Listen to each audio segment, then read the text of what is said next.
Hello my dear students, आप सभी का स्वागत है पीपीआई ट्यूटोरियल के पेड कोर्स क्लासेस में। और आज हम लोग कंटिन्यू कर रहे हैं अपना इंग्लिश का लेक्चर्स, ठीक है। जो कि हम लोग नाउन पढ़ रहे थे, आप लोगों को पता है लास्ट हम लोगों ने नियम नंबर 4 तक कंप्लीट कर लिया था। और नाउन को पूरा अच्छे डिटेल से कीजिएगा, ठीक है। और थोड़ा सा स्लो आपको वीडियो मिल सकता है शुरू में, क्योंकि आप देख सकते हो कि मैं पूरी क्वालिटी के साथ और पूरी ऑनेस्टली आपको अच्छे से प्रोवाइड करा रहा हूँ, ठीक है। तो थोड़ा सा डिले तो हो सकता है, लेकिन क्वालिटी हमेशा जीतता है क्वांटिटी के ऊपर। तो ज़्यादा पढ़ने से अच्छा स्मार्ट पढ़ना है और टू द पॉइंट और क्वालिटी के साथ पढ़ना है। आप लोगों को अभी तक जितना भी मैंने बताया, पार्ट ऑफ स्पीच, नाउन्स, और उसके बाद आपका सारे प्रकार के नाउन्स, फिर उस मॉडर्न क्लासिफिकेशन और नियम, जो कि बहुत इंपॉर्टेंट है और एग्जामिनेशंस में बहुत काम आएंगे, ठीक है। तो अभी हम लोग नियम कर रहे हैं, ठीक है। तो नियम नंबर आज 5, 6 और 7, 8 हम लोग करेंगे, ठीक है। 4 नियम और आज हम लोग करेंगे इस लेक्चर्स में। तो चलिए नियम शुरुआत करते हैं नियम नंबर 5 से। तो नियम नंबर 5 आपको क्या बोल रहा है माय डियर लवली स्टूडेंट्स, चलिए देखते हैं। रूल नंबर 5 पढ़िए मेरे साथ। कुछ नाउन प्लूरल एवं सिंगुलर दोनों में एक ही रूप में रहते हैं। तो यहाँ पे कहने का क्या तात्पर्य है? तो यहाँ पे कहा जा रहा है ये कि कुछ नाउन ऐसे हैं, यानी कुछ आपका नाउन ऐसे हैं संज्ञा, कि जिनका हम लोग प्लूरल एवं सिंगुलर दोनों में एक ही रूप में हम लोग यूज करते हैं उसे। तो जैसे एग्जाम्पल में आप देख सकते हो अपने व्हाइट बोर्ड पे कि पहला क्या है डियर, दूसरा क्या है शिप, तीसरा series, fish, crew, team, jury, council, aircraft. ये सब आपका क्या हो गया? तो ये सब आपका हो गया ऐसे नाउन जो कि सिंगुलर एवं प्लूरल दोनों में एक ही रूप में, यानी इनको सिंगुलर से यानी एसवी शॉर्ट में हम लोग क्या बोलते हैं इसको, जहां भी आपको एसवी लिखना हो ना, एसवी मतलब इसका मतलब क्या हो जाता है सिंगुलर, ठीक है, शॉर्ट फॉर्म है, ठीक है। और आपका पीवी लिखना हो तो प्लूरल मान लेना, ठीक है। तो ये प्लूरल हो जाएगा। तो आप याद रखना, ठीक है, प्लूरल, ठीक है, सिंगुलर और प्लूरल याद रखना इसे, ठीक है। तो एसबी और पीबी का मतलब क्या होगा? सिंगुलर मतलब एक से ज्यादा, तो प्लूरल, ठीक है। तो ऐसे एग्जांपल्स आपको समझ में आ गए, deer, ship, series, fish, crew, team, jury, council, aircraft. ऐसे जो एग्जांपल्स होते हैं इनको चेंज करने की जरूरत नहीं है, यानी अगर आप लोग चेंज कर रहे हो मतलब तो उसको गलत हो जाएगा ये। तो एग्जांपल्स के माध्यम से समझेंगे। तो सबसे पहले देखते हैं आपका एग्जांपल नंबर 1 यहाँ पे कि our team is the best, ठीक है। आवर टीम्स है यानी एस लगा वहां पे, तो क्या ये सही है? अभी ऊपर मैंने यहाँ पे एक जगह टीम लिखा हुआ है, यहाँ देख सकते हो। तो यहाँ पे our teams is the best बोलने में भी सही नहीं लग रहा, ग्रामर के रूल से देखोगे तो भी गलत है। तो ये तो साफ साफ हमें दिख रहा है कि ये आपका गलत है, ठीक है। तो गलत है तो आपका क्या होगा? इसको सर्किल कर लीजिए, जो भी गलत रहता है उसे सर्किल कर लीजिए और उसे अब ठीक करते हैं हम लोग। तो ठीक करने के लिए क्या करना होगा? ये एस को हटाना होगा, तो क्या बन जाएगा? TEAM, खाली टीम। तो यहाँ पे टीम्स ना होकर टीम होगा। और बोलिए कितना अच्छा से बोलेंगे हम लोग, our team is the best, ठीक है। तो यहाँ पर एस हटाना होगा। अब दूसरा हम लोग एग्जाम्पल्स देखते हैं, ठीक है। दूसरा हम लोग एग्जाम्पल देखते हैं, उससे पहले पहला में देख लीजिए, यहाँ पे इज लगा हुआ है, ठीक है, इज लगा हुआ है। तो ये आपका क्या हो गया? सिंगुलर वर्ब, ठीक है, सिंगुलर वर्ब हो गया, ठीक है। अब आगे चलते हैं। अब यहाँ पे देखते हैं our team are trying their new uniform, ठीक है। यहाँ पे आर है, आर क्या होता है आपका? Plural verb. एक जगह यहाँ पे मिस्टेक हो गया, तो वी का मतलब वर्ब कर लीजिएगा, सिंगुलर वर्ब प्लूरल वर्ब, ठीक है, बाय मिस्टेक हो गया था, ठीक कर लीजिएगा इसे। सो आवर टीम यहाँ पर प्लूरल वर्ब की जगह पे यूज हो रहा है। तो क्या हमें यहाँ पे एस लगाना चाहिए, क्योंकि ये तो प्लूरल है, ठीक है। तो क्या हम यहाँ एस लगा दे, इसको टीम्स बना दे, our teams are trying their new uniforms, ये कर दें? नहीं कर सकते। अगर करेंगे तो गलत हो जाएगा, क्योंकि ये ऐसे नाउन है जहां पे आपको प्लूरल और सिंगुलर दोनों एक ही रूप में होगा। तो यहाँ पे सिंगुलर वर्ब था, तो ये मत समझिए कि इसके वजह से इसको एस हटाना पड़ा, नहीं, ठीक है। चाहे वो सिंगुलर वर्ब रहे चाहे प्लूरल वर्ब रहे, दोनों में हम लोग टीम्स को एक ही जैसा यूज करेंगे, यानी TEAM, ठीक है। तो ये 5वां नियम हमें ये कहता है, ठीक है। तो बहुत सारे ऐसे शब्द हैं, जैसे एग्जांपल्स आप लोग देख सकते हो, जिसमें हमें सिंगुलर प्लूरल करना नहीं पड़ता है अकॉर्डिंग टू जो हम लोग वर्ब यूज कर रहे हैं। तो आर इज से कोई फर्क नहीं पड़ेगा, वाज वर से कोई फर्क नहीं पड़ने वाला, ठीक है। तो आपको ये चीज दिमाग में रखनी चाहिए, ठीक है। अब दूसरा हम लोग एग्जांपल देखते हैं, there are 2 fishes in the pond, ठीक है। There are 2 fishes in the pond. अब इसमें बताइए क्या होगा। तो यहां पर आर है, यानी ये प्लूरल वर्ब है। वर्ब आगे हम लोग पढ़ेंगे, एक बार में नहीं कुछ समझ में आएगा, याद रखना, लेयर बाय लेयर पढ़ना ही पड़ेगा, दोबारा 3 बार 4 बार 5 बार, यही तो करना है आपको रिवीजन, तभी समझ में आएगा। सो इसको बार बार देखते रहना है एग्जाम तक। So there are 2 fishes in the pond, यहाँ आर है यानी ये प्लूरल है, आर क्या हो गया प्लूरल। इज क्या होता, अगर इज रहता तो इज कहाँ यूज करते हैं, सिंगुलर, ये क्या है आपका सिंगुलर। लास्ट क्लास में भी मैंने बताया था आर कहाँ यूज होता है आपका प्लूरल में, आर कहाँ यूज होता है प्लूरल में। उसी प्रकार से आपका ये तो हो गया इज, अब वाज ये भी आपका सिंगुलर में, और आपका वर कहाँ यूज होता है प्लूरल में, ठीक है। हैज कहाँ यूज होता है आपका सिंगुलर में, और हैव कहाँ यूज होता है आपका प्लूरल में। तो ये सब आपको आगे और डिटेल में जब वर्ब पढ़ेंगे ना तब समझ में आएगा, अभी बस इतना याद रखिए, टेबल बना लीजिएगा। सो आपका यहाँ पर क्या होगा, तो ये जो फिशेज है, ये फिशेज आपका गलत है, ठीक है। तो क्या होगा फिश, ठीक है। फिशेस का मतलब होता है विभिन्न प्रजातियां, ठीक है। तो प्रजातियों को सेंस ले रहा है, लेकिन यहाँ पे होगा there are 2 fish in the pond, ठीक है। सही क्या होगा, there are 2 fish in the pond, ठीक है। अब यहाँ पर देखिए सेम चीज को मैंने लिखा हुआ है फिश से रिगार्डिंग, देयर आर, ठीक है, ये आर है तो प्लूरल वर्ब हो गया, many fishes in the aquarium, ठीक है। तो यहाँ पर आप बोलोगे सर इसको भी फिश कर दीजिए, गोल मार के फिश कर दीजिए, तो नहीं, ये गलत हो जाएगा। इसलिए मैंने आपको यहाँ दोनों एग्जाम्पल समझा रखा है कि कहीं कहीं आपको लॉजिक भी लगाना होगा। तो यहाँ लॉजिक ये कह रहा है कि पहला वाला में there are 2 fishes in the pond, ठीक है, ये तो सही है, लेकिन दूसरा वाला में there are many fishes in the aquarium, तो यहाँ पे जो फिशेस है ना ये आपका सही है, दिस इज करेक्ट। क्यों सही है, क्योंकि यहाँ एक्वेरियम का बात हो रहा है, ठीक है। तो फिशेस यहाँ पे विभिन्न प्रकार के प्रजाति, आप लोग एक्वेरियम बहुत से घर में होगा तो आप लोग देखते हो कि विभिन्न प्रकार के गोल्ड फिश, स्टार फिश, बहुत तरह के फिशेस रहते हैं। तो यहाँ पे ये प्रजातियां दिखला रहा है, ठीक है, डिफरेंट प्रजाति, ठीक है, डिफरेंट प्रजाति के हैं, तो ये आपका सही है। तो इंग्लिश इसलिए थोड़ा सा हार्ड हो जाता है कभी कभी कि हम लोग जब तक सेंटेंस ना देख लेना, और शुरू में ही आपको मैंने पार्ट ऑफ स्पीच में कहा था जब तक सेंटेंस में यूज ना देख ले पार्ट ऑफ स्पीच का तो हम लोग नहीं बता सकते। और मैंने शुरुआत ही आपको एग्जांपल देके बताया था लव, लव का जैसे हम लोग यूज कर सकते हैं, she is my love, I love my country, यहाँ लव माई कंट्री हो गया वर्ब लव यहाँ पे, और सी इज माई लव, और यहाँ पे लव क्या हो गया नाउन हो गया।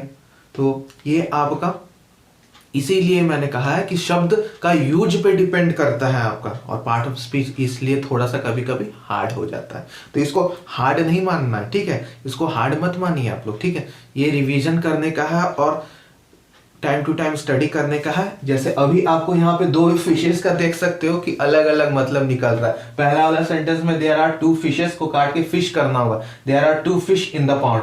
और जब हम लोग बात कर रहे हैं there are many fishes in the aquarium, तो हम लोग एक्वेरियम में विभिन्न प्रजातियों के फिश की बात कर रहे हैं, इसलिए थोड़ा सा तो डिफिकल्ट रहेगा, लेकिन समय के साथ पढ़ते पढ़ते सारा चीज जब हम लोग पढ़ लेंगे एक बार तो फिर दोबारा पढ़ेंगे, तिबारा पढ़ेंगे, तब आपको जाके ये चीजें क्लियर होंगी, ठीक है। तो ये मांगता है आपका समय, इंग्लिश और हिंदी जो भाषा है ना आपसे समय मांगता है, मैथ्स प्रैक्टिस मांगता है, तो ये आपको समय अपना देना होगा, पढ़ते रहना होगा, ठीक है, तब जाके आपको सारी चीजें समझ में आएगा, एक दिन में नहीं समझ में आएगा, ठीक है। तो इसको कंटिन्यूअस करते रहना है, ठीक है। आगे बढ़ते हैं, सो आगे बढ़ते हैं।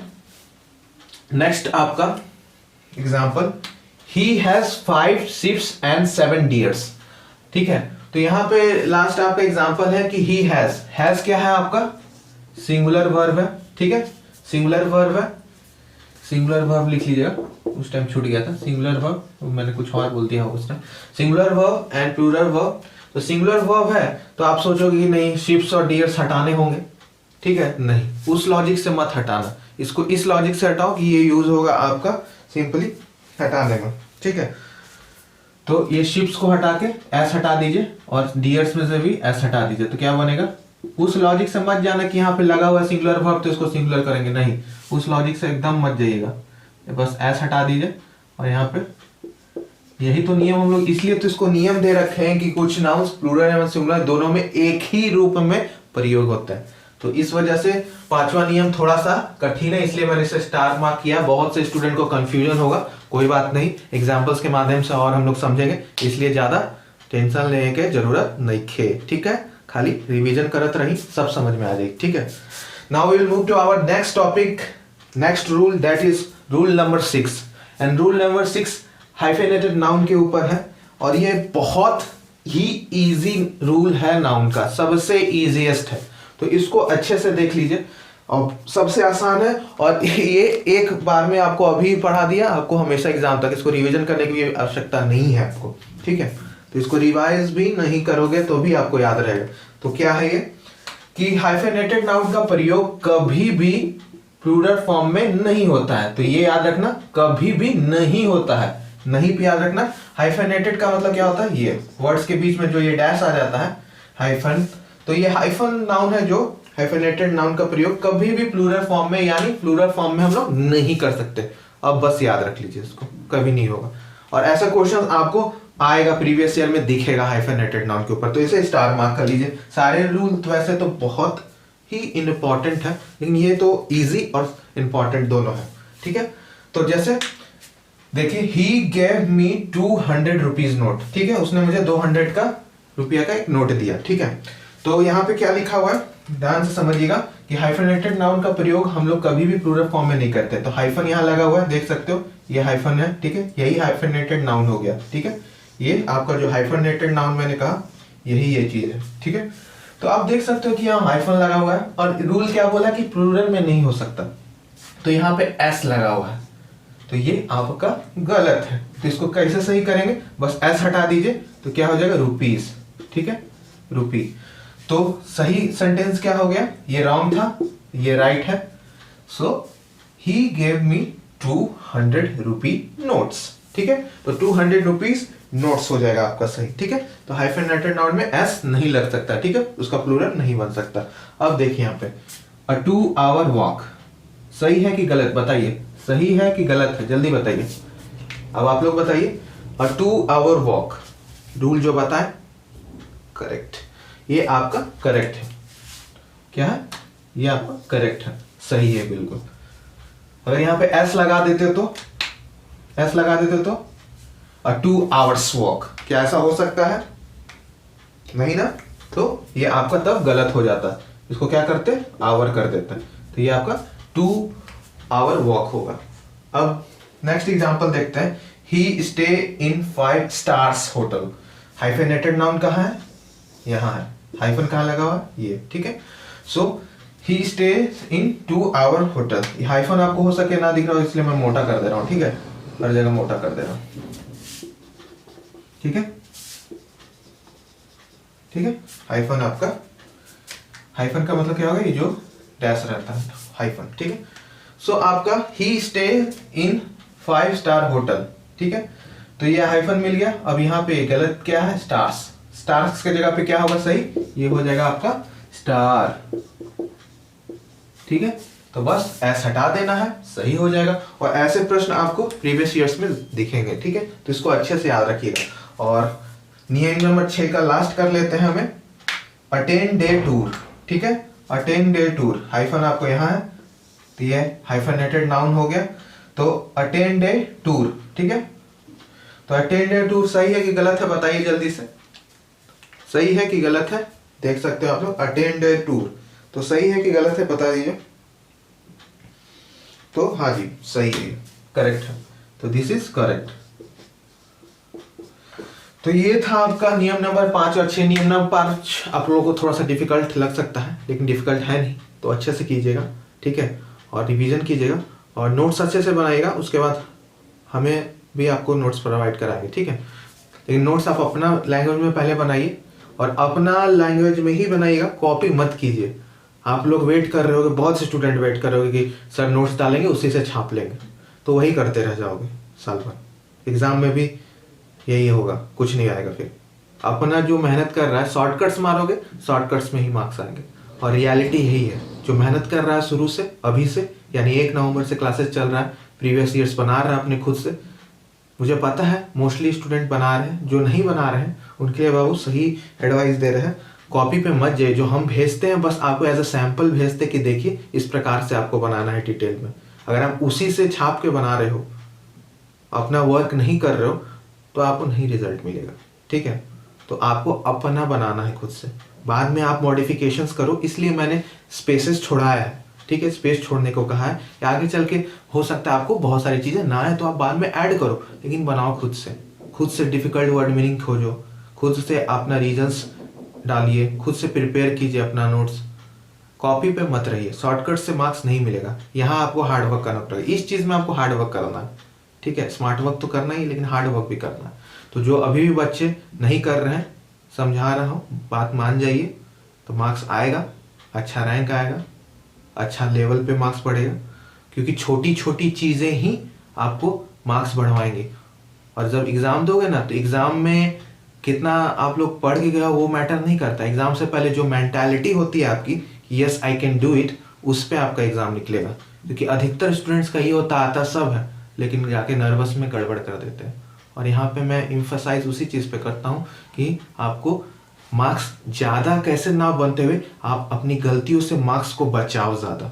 2 चीज़ होता है, एक मार्क्स लाने के लिए हम बहुत सारा टॉपिक पढ़ रहे हैं, नहीं, मार्क्स बचाने का ज़्यादा इम्फसाइज करना है, क्योंकि बहुत गलतियाँ करोगे। और अधिकतर स्टूडेंट जो दोबारा दे रहे हैं, एग्जामिनेशंस की तैयारी कर रहे हैं, आप लोग को भी पता होगा कि मैंने गलतियाँ ज़्यादा की, आते हुए क्वेश्चंस मैंने गलत किए। क्यों किए?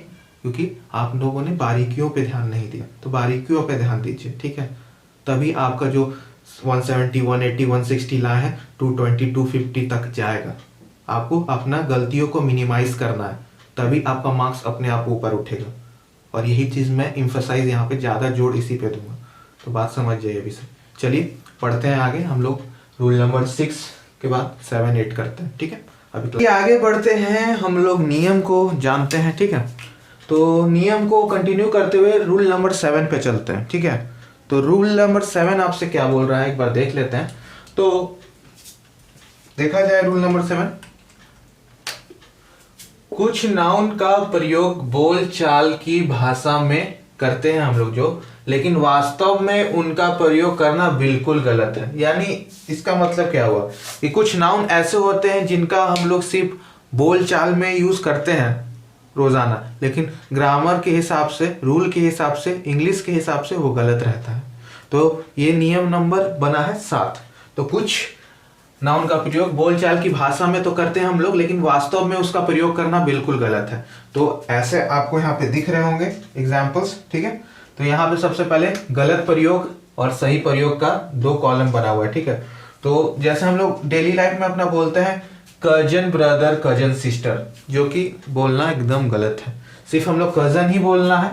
कजन का मतलब ही आपका बॉयज यानी ब्रदर और सिस्टर के लिए होता है। उसी तरह गुड नेम हम बोलते हैं, कभी कभी हम लोग पूछते हैं what is your good name, जो कि बिल्कुल गलत है। ठीक है, गुड नेम नहीं होता, सिर्फ नेम। ठीक है, नाम अच्छा और बुरा थोड़ी रहता है। ठीक है, तो गुड नेम नहीं होता, ये गलत है, ये भी गलत है। ठीक है, सही है ये।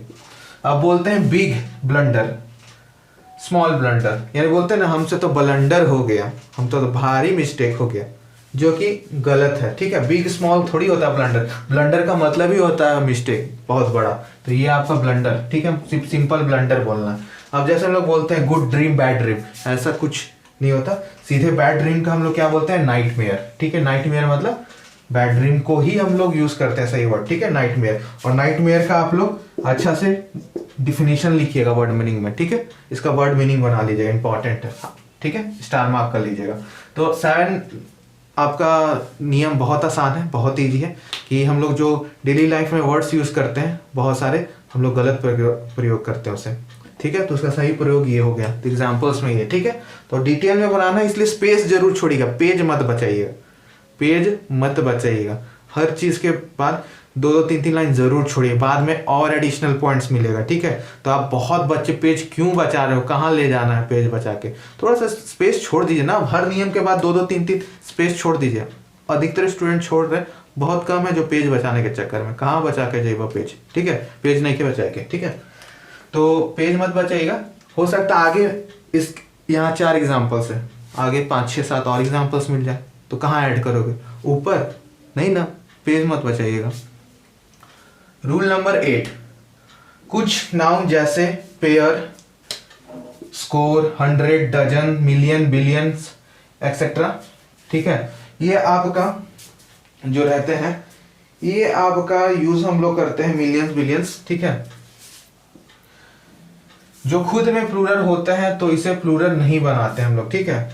तो जो खुद में प्लूरल होते हैं हम इसे प्लूरल नहीं बनाते हैं, ठीक है। तो ये आपको समझ जाना है। सो यहाँ सबसे पहले देखते हैं एग्जाम्पल्स के माध्यम से। 1000 बॉयज, ठीक है, 1000 बॉयज है आपका पहला एग्जाम्पल, 1000 बॉयज, ठीक है। दूसरा है 2000 बॉयज, थाउजेंड्स है। तो आपका यहाँ पे सही कौन हो गया, आपका सही कौन सा हो गया, ऊपर वाला 1000 बॉय, क्योंकि 1000 पहले ही 1000 का प्रतीक है, तो इसमें एस लगाना गलत हो जाएगा। तो 2000 में एस हटा दीजिए, ठीक है। तो एस हटा दिए तो ये भी सही हो गया, ऐसे पहले ये गलत था, अब जाके ये सही हुआ, ठीक है। उसी प्रकार से डजन, तो यहाँ डजन में एस लगा हुआ है, 2 डजन बनानास, तो ये आपका गलत है। तो सही क्या होगा, इसको डजन हटा दीजिए, एस हटा दीजिए, सही हो जाएगा। फिर 3 डजन बनानास, ये आपका करेक्ट है। तो इस प्रकार से आपको यहाँ पे करेक्ट और रॉन्ग देखना है, ठीक है। अब यहाँ देख रहे हैं 5 मिलियंस रुपी, ठीक है, और दूसरा 5 मिलियन रुपी।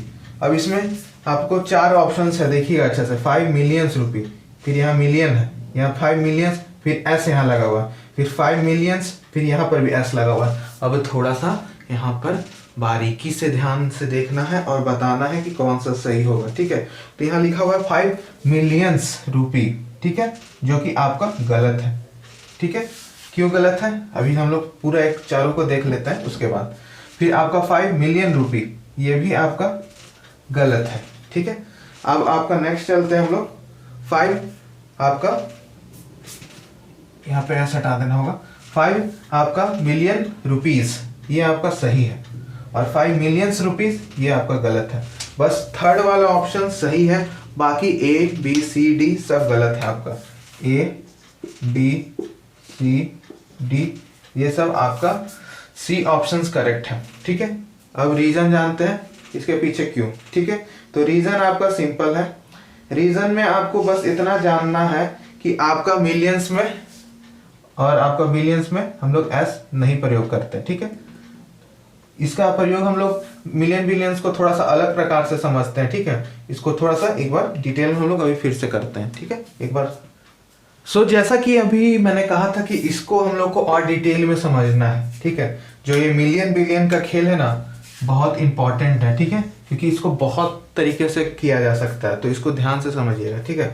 तो यहाँ पे गलत क्यों हुआ कि ये मिलियंस, क्योंकि पहले से ही मिलियन का मतलब 10 लाख होता है, तो इस वजह से आपका ये गलत हो गया, पहला रीजन।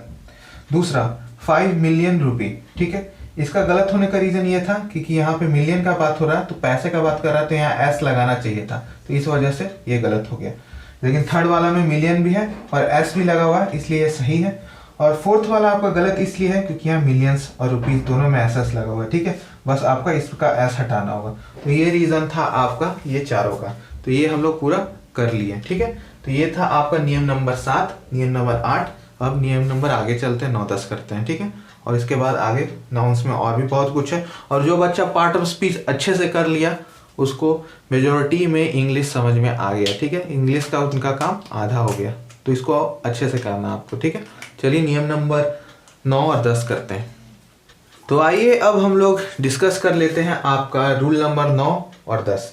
यही मात्र लास्ट 2 रूल बचा हुआ, उसके बाद कुछ इंपॉर्टेंट टॉपिक्स हैं नाउन से रिलेटेड, हम लोग वो स्टडी करेंगे। तो सबसे पहले रूल नंबर 9 देख लेते हैं। रूल नंबर 9 में आपका क्या कहा जा रहा है एक बार देख लेते हैं। तो यहाँ मेरे प्रिय सोल्जर्स, माय डियर स्टूडेंट्स, यहाँ पर आपसे कहा जा रहा है रूल नंबर 10 में, यदि किसी नाउन के बाद प्रीपोजिशन का प्रयोग हो और फिर वही नाउन रिपीट हो तो वह नाउन सिंगुलर फॉर्म में होना चाहिए। तो एक बार देख लेते हैं, यदि किसी नाउन के बाद प्रीपोजिशन का प्रयोग हो तो, और वही रिपीट हो रहा है नाउन फिर से, तो आपको नाउन को सिंगुलर फॉर्म में होना चाहिए। ठीक है, तो एग्जांपल्स के माध्यम से समझते हैं। तो यहाँ पे देखिए एग्जांपल्स आपको क्या बोल रहा है, डे, डे। ठीक है, तो ये डे और डे दोनों नाउन है, और बाई क्या है आपका, प्रीपोजिशन। प्रीपोजिशन आगे पार्ट ऑफ स्पीच में पढ़ेंगे। ठीक है, इसलिए मैं कहता हूं कि हर टॉपिक आपस में इंटर रिलेटेड है, इंटरलिंक्ड है। तो एक टॉपिक आप जैसे सोच रहे हो कि नाउन पढ़ लेंगे तो सब आ जाएगा, नहीं, एक एक करके पूरा पार्ट ऑफ स्पीच पढ़ना होगा, फिर दोबारा पढ़ना होगा। ओके, चलिए, तो इसलिए आपका यहाँ पे डे बाय डे है, डे बाय डे एस नहीं हो सकता। ठीक है, एस नहीं लगा सकते तो फिर गलत हो जाएगा। ठीक है, उसी प्रकार से आपका टाउन आफ्टर, टाउन आफ्टर क्या है यहाँ, प्रीपोजिशन। टाउन, टाउन दोनों सिंगुलर है। ठीक है, सिंगुलर नाउन है। रो अपॉन, रो अपॉन क्या है, प्रीपोजिशन। ठीक है, दोनों आपका सिंगुलर है। ठीक है, सिंगुलर फॉर्म में। डोर टू डोर, ठीक है, डोर्स टू डोर्स नहीं हो सकता। ठीक है, डोर्स टू डोर्स होगा तो गलत हो जाएगा। तो डोर टू डोर, यहाँ पे टू क्या है, प्रीपोजिशन है। ओके, तो यहाँ पे देखते हैं, towns after towns was destroyed. ठीक है, सो यहाँ पर आपको देख सकते हो एस लगा हुआ है ये। ठीक है, जो कि आपका गलत है। सही क्या हो जाएगा, टाउन। तो टाउन आफ्टर टाउन वाज क्या है, सिंगुलर वर्ब है, डिस्ट्रॉयड। ठीक है, क्योंकि सिंगुलर बोला गया है तो आपका सिंगुलर ही रहेगा। शिप्स आफ्टर शिप, ठीक है, शिप्स आर अराइविंग। तो यहाँ एस है लगा हुआ, इसको हटाना होगा। तो क्या करेंगे, शिप आफ्टर शिप। आर क्या है आपका प्लूरल है, प्लूरल वर्ब है। ठीक है, तो आपका ये हो गया आपका। ठीक है, तो इसको यहाँ पे हमको सिंगुलर करना होगा, तो ये आपको सिंगुलर में बदलिए तो इज हो जाएगा। तो पूरा क्या हो जाएगा, अच्छा से एक बार देखिएगा, फिर से ध्यान से देखिएगा। Ship after ship is arriving. क्यों, क्योंकि आपका ये नाउन है, ये नाउन है और ये प्रीपोजिशन है। तो नियम क्या बोल रहा है, सिंगुलर फॉर्म में होना चाहिए। ठीक है, तो ये सिंगुलर है तो इसके साथ सिंगुलर ही तो रहेगा वर्ब। तो इसको आर को काटना होगा और उसको इज बनाना होगा। तो ship after ship is arriving. ठीक है, क्योंकि ये आपका क्या था, नाउन, फिर प्रीपोजिशन बीच में यूज हो रहा है, तो इसको सिंगुलर रहना होगा वर्ब को भी। ठीक है, तो singular. He inquired from door to door. ठीक है, सो यहाँ पर आपको बताना है कि क्या होगा, he inquired from door to door. ठीक है, तो जल्दी बता दीजिए ये सही है कि नहीं। तो ये पूरा सही है। ठीक है, ठीक। Hours after hour are passing, hour, hour preposition बीच में। ठीक है, रूल नंबर 10 लगाइए यहाँ पे सब में, रूल नंबर 10। तो रूल नंबर 10 क्या बोल रहा है कि सिंगुलर रहेगा, तो ये गलत हो गया आर, तो इसके जगह पे इज हो जाएगा। तो hour after our is passing. ये आपका इस प्रकार से आपको सारे करना है। तो आपको बस याद रखना है कि दो नाउन रिपीट हो रहे हैं तो आपको उसके साथ सिंगुलर वर्ब लगाना है। ठीक है, तो ये चीज आपने डाल दिया, नाउन नाउन प्लस प्रीपोजिशन, ठीक है, प्लस नाउन रिपीट हो रहा है तो आपको सिंगुलर वर्ब, ठीक है, सिंगुलर वर्ब लगाना है। और इससे पहले वाला में आपको मैंने कुछ एग्जांपल सिंगुलर और प्लूरल वर्ब का दिया था। तो ये था आपका इजी और रूल नंबर 9, बहुत ही इजी था। ठीक है, बस प्रीपोजिशंस आगे पढ़ेंगे और डिटेल में। तो बाय, आफ्टर, अपॉन, टू, ये सब क्या है आपका प्रीपोजिशन है। अब रूल नंबर 10 पे चले हम लोग। ये रूल तो समझ में आ गया होगा, क्यों सिंगुलर वर्ब लगा रहे हैं, नियम यही कह रहा है, नाउन फिर उसके बाद प्रीपोजिशन है, फिर नाउन रिपीट हो रहा है तो सिंगुलर वर्ब रहेगा। ठीक है, और ये दोनों सिंगुलर रहेगा। ठीक है, तो इसमें एस नहीं लगा सकते। तो ये दो चीज याद रखना आपको, जिसमें दो पॉइंट्स है। ठीक है, पॉइंट नंबर 1 और पॉइंट नंबर 2 आपको समझ में आ गया होगा। ओके, तो रूल नंबर 10 की ओर चले हम लोग, चलिए चलते हैं। तो यहाँ पे मेरे प्रिय बालकों, rule number 10 common gender noun, ये बहुत ही ईजी है कॉमन जेंडर नाउन के ऊपर। तो कॉमन जेंडर नाउन आपका क्या होता है, जैसे टीचर, स्टूडेंट, चाइल्ड, ठीक है, clerk, advocate, worker, writer, leader, musician, ये सब कॉमन जेंडर है, यानी हम लोग इसको मेल फीमेल्स किसी के लिए भी हम लोग बोल सकते हैं। अब टीचर बोलेंगे तो इससे थोड़ी बहुत करा रहा है कि वो मेल टीचर है कि फीमेल, तो उसके आगे हमको मेल टीचर फीमेल टीचर लगाना होगा। तो टीचर आपको एक कॉमन जेंडर है, यानी दोनों जातियों के लिए आपका बोध कराता है, तो इसे हम लोग कॉमन जेंडर बोलते हैं। तो एग्जाम्पल्स आप लोग teacher, student, child, clerk, advocate, worker, writer, leader, musician सबको आप लोग ले सकते हो, ठीक है। सो ऐसे नाउन हैं जिनका प्रयोग मेल एवं फीमेल दोनों के लिए किया जाता है, ठीक है। तो इसे हम लोग डुअल जेंडर बोलते हैं। क्या बोलते हैं? डुअल जेंडर, यानी दोनों जेंडर के लिए प्रयोग हो, तो इसे हम लोग कॉमन जेंडर नाउन बोलते हैं। तो आगे आपको ऐसा बहुत सारा आएगा, तो वो आपको अब याद कर लेना है, ठीक है। तो यही था आपका रूल नंबर 9 और 10, और इसी के साथ पूरा नियम खत्म हो गया आपका, ठीक है। पूरा नियम आपका खत्म हो चुका है नाउन का। तो आपको समझ में आया कितना डिटेल में यहाँ पे आपने नाउन पढ़ा। अभी भी नाउन खत्म नहीं खे होइल, अभी भी और बाकी बा। अभी डिटेल में 1-2 टॉपिक नाउन पे और बा जेकर पढ़े के बाद भी हम, ठीक है। तो अभी हम लोग पढ़ेंगे और, ठीक है। खत्म नहीं हुआ है, पिक्चर अभी बाकी है मेरे दोस्त। तो बस अभी और आगे चलते हैं हम लोग और देखते हैं अभी कुछ पॉइंट्स और रह रहे हैं नाउन के, ठीक है। और अभी ये कहानी खत्म नहीं हुई है। कहने का तात्पर्य ये है कि आपको अभी जब पढ़ोगे आगे सारा पार्ट ऑफ स्पीच, तो आगे प्रोनाउन पढ़ोगे, एडजेक्टिव, एडवर्ब पढ़ोगे, सब आपस में एक दूसरे से कनेक्टेड है, ठीक है। कनेक्शन का मतलब है कि आपको जैसे यहाँ प्रीपोजिशन का यूज हुआ, आगे एडजेक्टिव पढ़ोगे तो प्रोनाउन घुस जाएगा, प्रोनाउन में एडजेक्टिव घुस जाएगा। तो इसलिए पूरा अच्छा से एक बार जब आप पूरा कर लोगे तो फिर दोबारा इस वीडियोस को देखना शुरू करना, ठीक है। लेयर 1 पढ़ लिए, फिर दोबारा पार्ट ऑफ स्पीच शुरू करना नाउन से, फिर एग्जाम से पहले यानी जनवरी फरवरी फिर एक बार नाउन से स्टार्ट करना, ठीक है। तब जाके आपका पूरा ग्रिप बनेगा इंग्लिश पे, ठीक है, और मार्क्स नहीं छूटेंगे। और प्रीवियस ईयर तो मैं करा ही रहा हूँ शुरू से, तो आपको पता रहेगा क्वेश्चंस का लेवल। तो इसको बोलते हैं स्मार्ट वर्क, जो कि आपको पीपीआई ट्यूटोरियल पे सिखाया जाता है, ठीक है। तो चलिए आगे बढ़ते हैं, और ये हम लोग नेक्स्ट सेशन में करेंगे, यानी अगला लेक्चर में बाकी जो बचा हुआ फिर प्रोनाउन भी स्टार्ट करेंगे, ठीक है। मिलते हैं नेक्स्ट लेक्चर में, तब तक के लिए bye bye and keep studying my dear lovely students.